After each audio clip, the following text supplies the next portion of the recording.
What people don't understand about finding peace in a bad marriage is that it's not us versus them. It's actually our past traumas and their past traumas that are fighting in the present moment. Today, I'm gonna help you find understanding for yourself and your partner so that you can have the best possible outcome and find some healing along the way. So let's dive in. What happens when we experience trauma? Well, as little kiddos, we are making our way through the world, and as you can imagine, our perception of the world is very limited. We have this little tunnel vision about who we are within ourselves and who we are in the world and what the world means to us. So when we experience any kind of trauma, whether it's big or little, a little piece of us actually breaks off and creates this little trauma capsule that's stored outside of our consciousness in case we ever need it again. And all of this is just to keep us safe because that little part of our brain, the amygdala, is looking for the tiger. Our brain just wants to protect us, to keep us alive. So we have a trauma that we experience when we're children. It can be something really innocent and small. It could be one day you came running into the house saying, Mom, look at this new worm I found outside. And Mom yells and says, get that worm out of here. Can't you see I just cleaned the kitchen? And maybe you brought mud in all over the floor. So in that moment, from your little tiny child perspective, you might be thinking, Mom doesn't love me, or I'm not lovable, or I can't do anything right.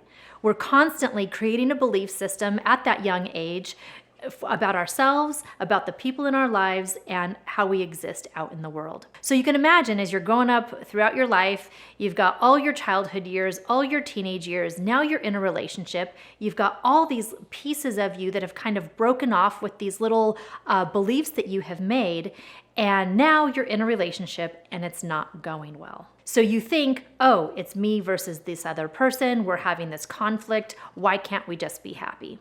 Well, really what it is your past traumas fighting with their past traumas. I was once working with a client and I was explaining to her how that little piece of us breaks off in order to keep us safe in those younger moments. And she went home that day and she was having a challenge with her husband, and all of a sudden she realized that all of her trauma balloons were fighting with his trauma balloons. So in her mind, she imagined that all these old traumas were just a balloon that she was holding on to, and one of hers was fighting with one of his. And in that moment, she was able to realize, oh, this isn't about me versus you. This is just our past traumas bonking into each other, finding some conflict. So one, I just want you to have this understanding that it's not you versus them. There are these past traumas that are waiting to be healed. And in our relationships, these traumas that are coming to the surface are trying to show you, hey, here's something that still exists. Here's something that's ready to be healed so that you can have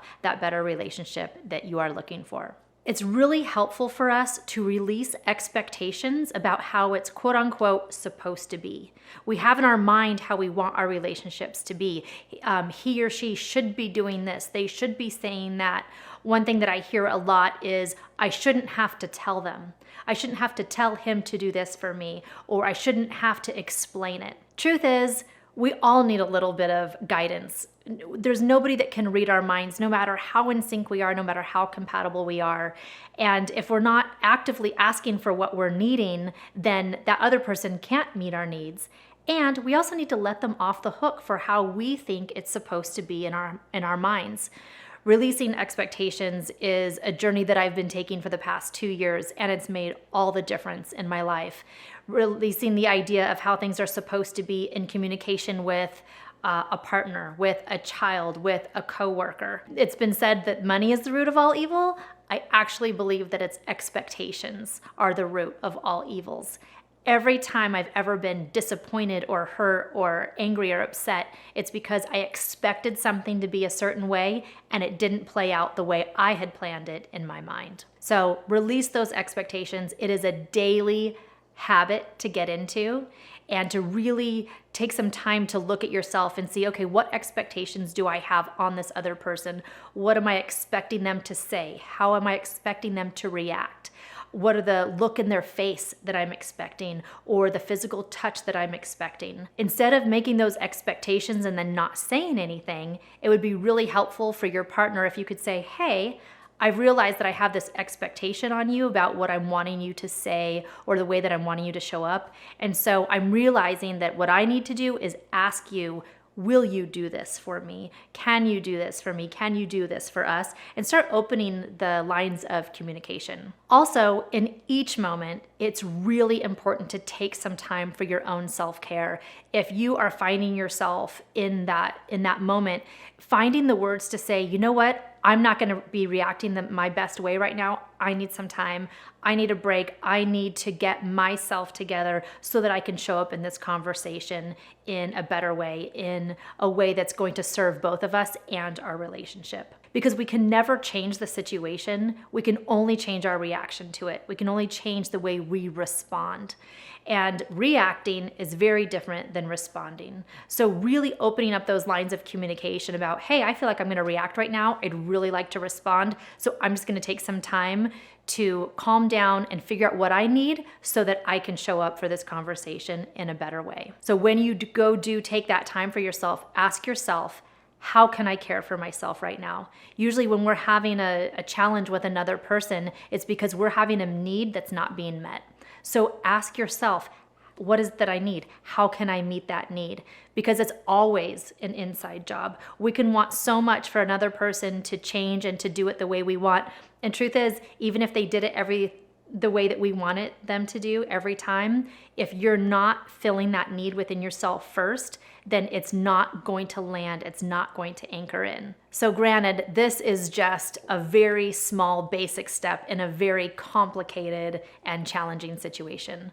So what I would encourage you to do is think about what these past traumas are that you might have that are showing up in your current relationship. What are those fighting balloons that you guys are having yourselves finding that are coming together, butting up time and time again? And then look for some outside help. Get somebody that can help you actually find healing and resolution for those past traumas individually, together, so that when you're coming together, it's not getting in the way of your relationship. So, can you really find peace in a bad marriage? The answer is going to depend on you and your partner, because it's going to take both of you to really figure out how to pull this together to turn that bad marriage back into a good marriage. So there's a couple different things that's going to happen. One, you guys are going to be able to find out what those existing traumas are, work through them, heal them, and then come back together stronger than before and be that beacon of light for other couples who are going through the same thing. Or you might realize that you're moving on. You've moved past each other, that healing those traumas isn't going to work because maybe one person isn't showing up, or that you've both just grown apart. And either way, it's going to be up to you to do the work, to do the due diligence, to make sure that whatever path that you're going on is something that you're feeling good about. And my one last tool that I'd like to offer up is to ask yourself, what are your deal breakers? When you are looking at being in this marriage and making it better and fixing it and finding that peace, or needing to move on and picking out a new marriage, a new relationship, what are the deal breakers, the things that you are no longer willing to tolerate? The things I like to ask myself is, what do I want to give in a relationship? What do I want to give physically, emotionally, mentally, and spiritually? And then also, what do I want to receive? And then I ask myself, what is it that I'm wanting my partner to be able to give and receive? And really looking at all of those different aspects so that as you continue to grow forward, you're actually going to be creating something that will grow, continue to grow bigger, stronger, and take you that test of time into something, like I said, that other people look at and say, that's what I want. Hope you enjoyed this video. Watch the next one, how to identify and manage emotions. See you there.